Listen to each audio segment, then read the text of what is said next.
Tim Densus 88 bersama tim Jibom dan Gegana Brimob Polda Sulsel masih menggeledah rumah terduga pelaku bom bunuh diri di depan Gereja Katedral Makassar, Jalan Tinumbu Lorong 1, Kecamatan Bontoala, Senin tanggal 29 Maret tahun 2021.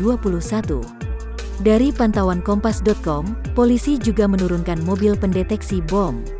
Rumah L sendiri berada di dalam gang sempit. Lokasi rumah yang ditinggalinya tidak jauh dari rumah orang tuanya. Iya, rumahnya di sana, kata salah seorang warga bernama Sudirman saat diwawancara Kompas.com, Senin.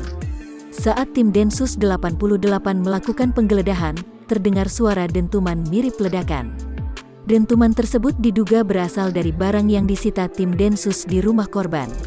Densus 88 hingga saat ini masih menggeledah rumah terduga pelaku L. Sebelumnya diberitakan, tim Densus 88 Anti Teror Polri menggeledah kediaman L, terduga pelaku bom bunuh diri di Gereja Katedral Makassar, Sulawesi Selatan, Senin tanggal 29 Maret tahun 2021.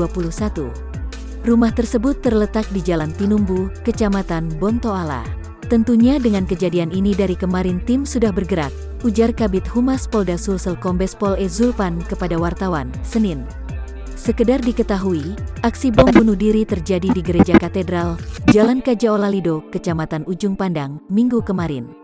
Aksi bom bunuh diri menggunakan bom panci itu menewaskan 2 orang diduga pelaku. Salah satu dari pelaku disebut Kapolri Jenderal Polisi Listio Sigit Prabowo, berinisial L. Selain itu, bom bunuh diri tersebut juga melukai 19 orang termasuk petugas dan jemaat gereja. Ada yang diledakkan tadi apa gitu Bang? Saya tidak mengerti sama sekali yang masalah diledakkan karena kita dilarang masuk. Oh gitu. Ya. Namun memang benar ada penggeledahan Pak ya di dalamnya? Ya, sudah di. Dari begini nih warga yang bilang pengeboman di katedral. Dia tinggal di sini memang. Dia tinggal di sini, orang tuanya di sini. Dia lahir di sini. Atas nama Muhammad Lukman. Oh gitu. Sekitar umurnya 25 tahun. Kalau untuk istrinya Pak? Ya, istrinya kita tidak tahu sampai saat ini. Sudah beristri memang Pak, sudah berkeluarga memang Pak. Saya tidak tahu. Tapi kita memang bisa di sini Pak. Ya, saya Babinsa Kecamatan Bontoala.